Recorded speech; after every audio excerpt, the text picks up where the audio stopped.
Fixed. YouTube TV keeps asking me to sign in. In this video, I'm going to show you how to fix the issue when YouTube TV keeps asking you to sign in.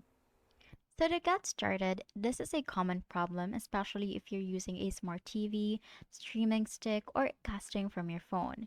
The root of it often comes down to outdated apps, browser cache, or account in mismatches. First, make sure your TV app is fully updated. Outdated versions can cause endless login loops. If you're using a browser, clear your cache and cookies. That often resets session data, causing the issue. If you're going to do it the shortcut way, just click on this ellipsis like buttons right here or the three dots in the top right corner of your screen and then tap on this delete browsing data, which automatically removes your cache as well. Next, double check that you're logged in into the correct Google account.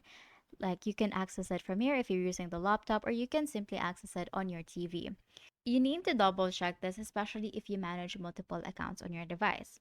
On smart TVs, go to your settings and link your account, then relink it using the activation code.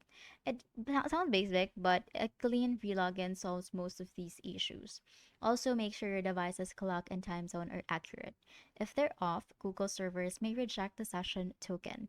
If all else fails, uninstall and reinstall the app. And that's how you fix YouTube TV when it keeps asking you to sign in.